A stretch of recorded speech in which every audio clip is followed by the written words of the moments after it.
Right, we're going to lead that story right there because we do have some news that's coming in right now. Aviwe Mtila is in Pretoria, of course, with the growing violence in that area. Aviwe, what's happening now? Yeah, they have to see what people Yes, Shahan, I am at Marabastad informal settlement in Grant Street. In fact, it is where foreign nationals reside, shacks just here on Grant Street. And this has just been burnt down a few minutes ago. I'm not sure if my colleague can show you the damage in and around here. They're claiming that it's the protesters that were here, as I was mentioning, that they were playing cat and mouse.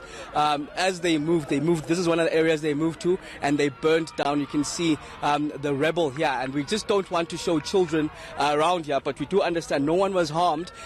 In fact, it was misinformation earlier on, and it was actually a doll of a child that was there. But I want to talk to some of the informal settlement members that live here. Thank you for joining us at ENCA. But can you tell us briefly what happened as fast? You know what happened? We were just sitting here inside. We said, see the noise coming out, and then we see a woman. Imagine a woman. She's the one who started the fire. A woman. And then he said, what's happening? They just put the fire, and the fire just started. We have our belongings here, and even the school kids stuff.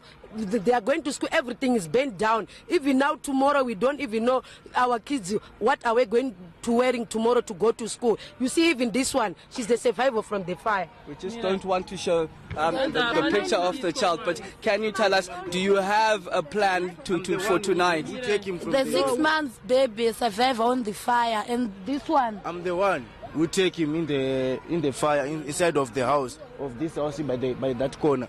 You see, those guys, the way they do it is not good. They were supposed to tell us before, if you must put your things outside so that we want to burning here. It was not problem. But you see now, people are struggling. Now we don't have blankets. Children are going to sleep away now.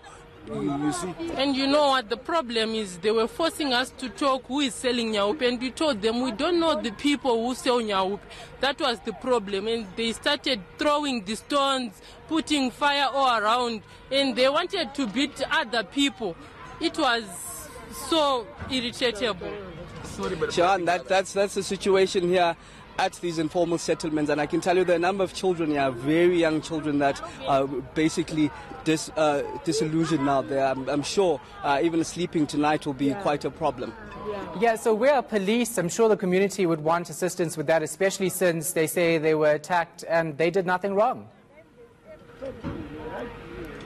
Shahan, the police are on the other side. Remember where we first crossed? They're on the other side, and I can tell you at this very moment there are lots of police presence here, but no one is actually in this rubble that you see behind us in terms of helping out. Even the fire engines are just standing a bit backwards now, and the area has actually been barricaded. You can see those police barricades there.